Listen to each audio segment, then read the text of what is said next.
Hello friends, welcome to Sangeetha's Food Gallery in Tamil. நாம் இன்னைக்கு பச்சைப்பயிர் சாதம் எப்படி செய்யறதுன்னு பார்க்கலாம். இது செய்யறதுக்காக 1/2 கப் பச்சைப்பயிர் எடுத்துர்க்கேன். அதை 2 மணி நேரம் தண்ணியில ஊற வச்சதுக்கு அப்புறமா நல்லா கழுவிட்டு தண்ணி எல்லாம் வடிகட்டிட்டு எடுத்து வச்சிருக்கேன்.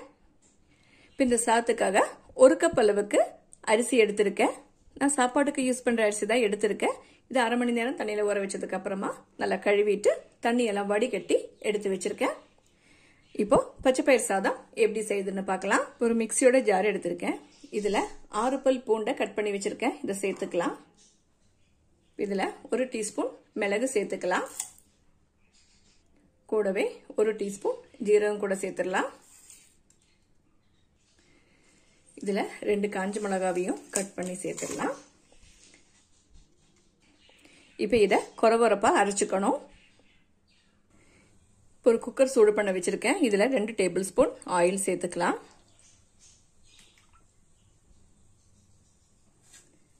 இந்த ஆயில் சூடாயிடுச்சு. இதுல 1 டீஸ்பூன் கடுகு சேர்த்துக்கலாம்.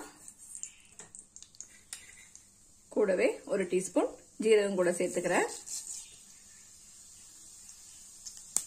இதெல்லாம் பொரிஞ்சிடுச்சு. இதுல 1 காஞ்ச மிளகாய் கட் பண்ணதை சேர்த்துக்கிறேன்.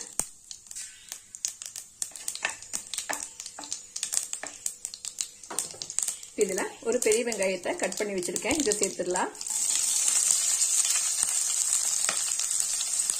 கூடவே 15 சின்ன வெங்காயத்தையும் சேர்த்துக்கிறேன்.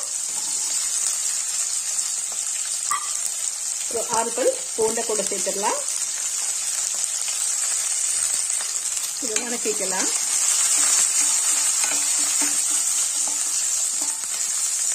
இதுல 2 பச்சை மிளகாய் கட் பண்ணதையும் சேர்த்துக்கிறேன்.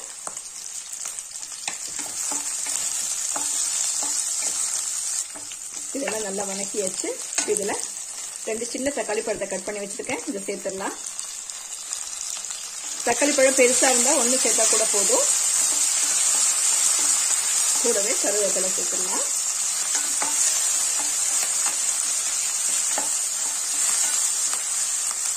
இந்த தக்காளி எல்லாம் நல்லா வதங்கிடுச்சு. அடுப்பை சிம் பண்ணி வச்சிடலாம். இதுல 1/2 டீஸ்பூன் மஞ்சத்தூள் சேர்த்துக்கலாம். கூடவே 1/2 டீஸ்பூன் மிளகாத்தூள் கூட சேர்த்துக்கிறேன். இதை கலந்துடலாம்.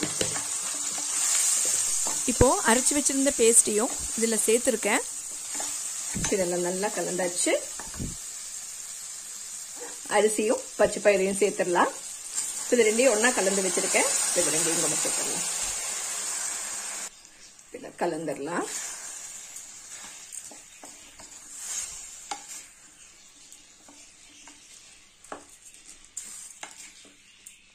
இதெல்லாம் கலந்தாச்சு. இதுல தண்ணி சேர்த்துக்கலாம். நான் இப்போ அரிசியும் பருப்பும் சேர்த்து 1/2 கப் அளவுக்கு எடுத்திருக்கேன். இதுக்காக 4/2 கப் அளவுக்கு தண்ணி சேர்த்துக்கிறேன்.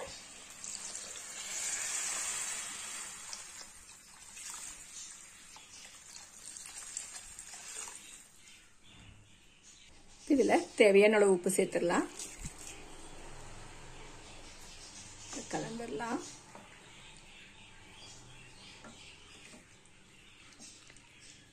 அவ்வளோதான். இதெல்லாம் கலந்தாச்சு. இப்போ குக்கரை க்ளோஸ் பண்ணி வெயிட் போட்டு 3 விசில் வச்சு வேக வச்சிடலாம்.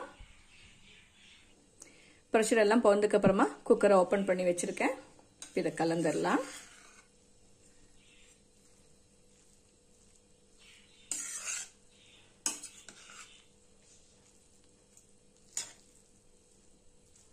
இதெல்லாம் நல்லா கலந்தாச்சு. இப்போ இந்த அரிசி பச்சை பயிரெல்லாம் கரெக்டாக வெந்து வந்திருக்கு. இதுக்கு மேல 1 டேபிள் ஸ்பூன் நெய் சேர்த்துக்கிறேன். கொஞ்சம் மல்லித்தலை கூட சேர்த்துடலாம். இப்போ நான் இதுக்கு மேல நெய் சேர்த்துருக்கேன். நீங்க நெய் இல்லைன்னா நல்லெண்ணெய் எது வேணா சேர்த்துக்கலாம். அவ்வளவுதான். பாருங்க, சூப்பர் டேஸ்ட்ல ஈஸியா செய்யக்கூடிய பச்சைப்பயிர் சாதம் ரெடி ஆயிடுச்சு. இது கூட உருளைக்கிழங்கு வறுவல், அப்பளம் இல்லைன்னா வத்தல் எல்லாம் சேர்த்து சாப்பிட ரொம்ப சூப்பரான ஒரு காம்பினேஷன். நீங்களும் இந்த ரெசிபியை ட்ரை பண்ணி பாருங்க. உங்களுக்கு பிடிச்சிருந்தா லைக் பண்ணுங்க, ஷேர் பண்ணுங்க, கமெண்ட் பண்ணுங்க. என்னோட சேனலை சப்ஸ்கிரைப் பண்ணுங்க. தேங்க்ஸ் ஃபார் வாட்சிங்.